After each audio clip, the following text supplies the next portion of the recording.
The U.S. Constitution. The need for a constitution. The United States won its independence from Great Britain in 1783. After 7 years of war, Americans were happy to finally have their own country, but they soon realized that they needed a new form of government. Since 1981, the states have worked together under an agreement called the Articles of Confederation, but it just wasn't working. The Articles gave most power to the states. The Continental Congress, the nation's first government, had very little power. The Congress could do almost nothing that any of the individual states were against. In 1786, it was clear that a stronger central government was needed. A historic meeting. In the summer of 1787, a group of delegates gathered in Philadelphia to create a new constitution or plan of government. The government included George Washington, Benjamin Franklin, and James Madison, the main author of the Constitution. Under the direct of George Washington, the delegates discussed what form of new government should take. They explained and argued about their ideas all through the hot summer, and in the end they created a new government with 3 branches: legislative, Congress; executive, the presidency; and judicial, the federal courts. When they completed their works, they had written a constitution that will last for hundreds of years. The U.S. Constitution is the highest law on the land. It is also the oldest written constitution still in use in the world. By early 1789, 11 states had approved the Constitution, and it became law. By the end of May 1790, the 2 remaining states, North Carolina and the Rhode Island, had also approved it. In February 1789, George Washington became the first person elected president under the Constitution. A new age had begun. What's in the Constitution? The introduction of the Constitution explains what the goal of a document is: to create a just, peaceful, safe, and prosperous society where people will enjoy the blessings of liberty. The main body of the Constitution is organized into 7 articles, or sections. The first 3 articles explains how the 3 branches of the government are organized. Article 1 deals with Congress, which is divided into 2 parts, the House of Representatives and the Senate. The main job of the 2 houses of Congress is to pass new laws. The Constitution also gives Congress the power to collect taxes and provide the defense of the nation. Article 2 deals with the executive branch. It grants the president certain powers and makes him or her the head of the armed forces. It also explains that anyone who wants to run for president needs to be a natural-born citizen, at least 35 years old. Under the system called the Constitution, Americans don't actually vote directly to their president. They vote for people called electors, or chosen by the state legislatures. Those electors then vote for president. This system, known as the Electoral College, is supposed to keep someone who is popular but dangerous from becoming president. It is still in use today, though it is combined with the popular vote. Article 3 deals with the federal court system. It states that the judiciary includes a system of lower-level courts and the Supreme Court. The Supreme Court serves as the final decision maker in federal legal cases. The remaining articles deal with relationships among the states. The procedure for amending or changing the Constitution are natural debts and treaties. The creators of the Constitution believed that the government should work within a system of checks and balances. This system limits the power of each branch of government to keep it from having too much control over the other branches. A major concern of the states was that the federal government would have too much power over them. To address their fear, the Constitution divides power between the federal government and the states.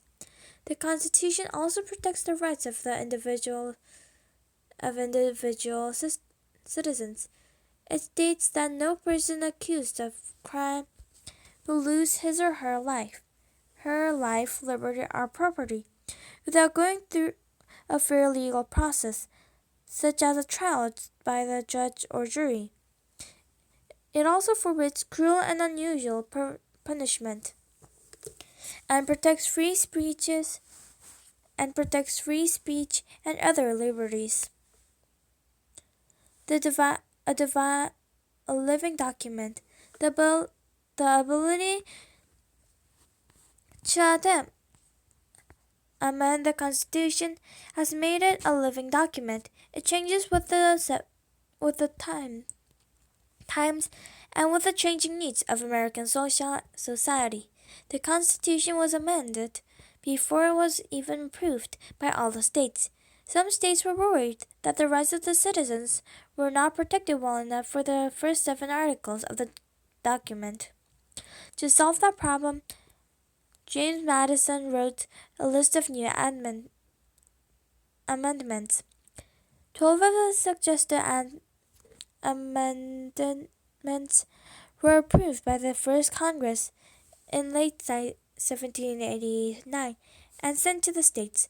10 of the amendments were approved by the states and became part of the Constitution. Those 10 amendments were called the Bill of Rights. The most important addition to the Constitution is the first amendment.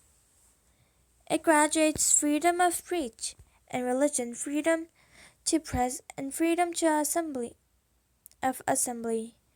The guarantee of free speech allows people to openly share their opinions, even if those views are crucial to the government. There are still some limits to free speech, though. For example, threatening to harm someone or lying while under oath in a court of law are not protected.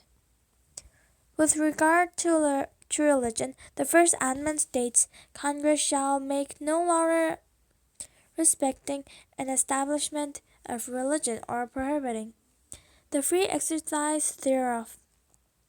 This means that people are free to practice whatever religion they want to, or none at all. It also means that religion and government must be kept separated. Freedom of the press graduates the journalists that work freely. They can report on government wrongdoing and criticize the government.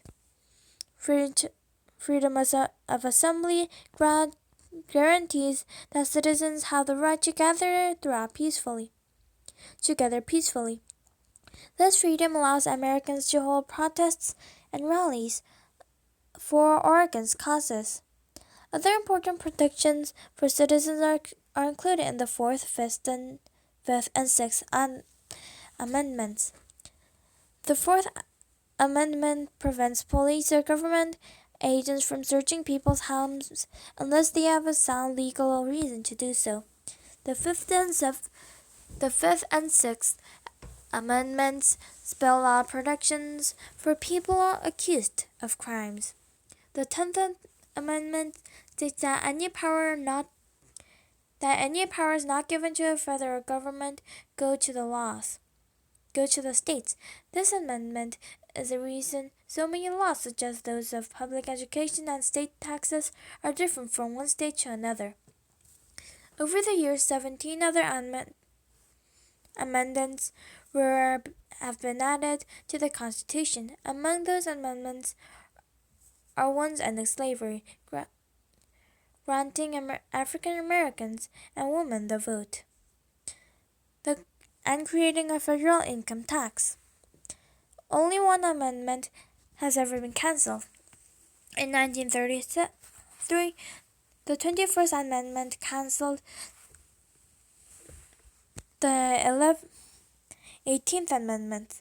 That amendment, adopted in 1919, made the manufacture, sale, or transport of alcoholic beverages illegal.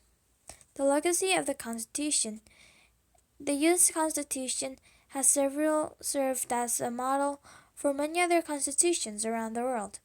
But the Constitution is not without problems. One of its major flaws was that it allowed slavery to continue. Slavery only ended after the Civil War through an amendment. Some people have argued that giving every state 2 votes in the Senate is also a problem. They say it gives states with fewer people a voice in Congress. Far beyond that is fair. Another criticism centers the Electoral College. To win a presidential election, a candidate must win a majority of the electoral vote. This system of electing a president makes it possible for a candidate to win the popular vote but lose the election. That has happened 5 times in presidential elections, including the elections of 2000 and 2016. The writers of the Constitution did the best they could at the time. They created a document that, whatever its problems, has lasted for well over 200 years. Today, the Constitution continues to define how the government of the United States works. When it falls short of fully meeting the needs of a people, they can amend it. This living document will hopefully guide the United States for centuries to come.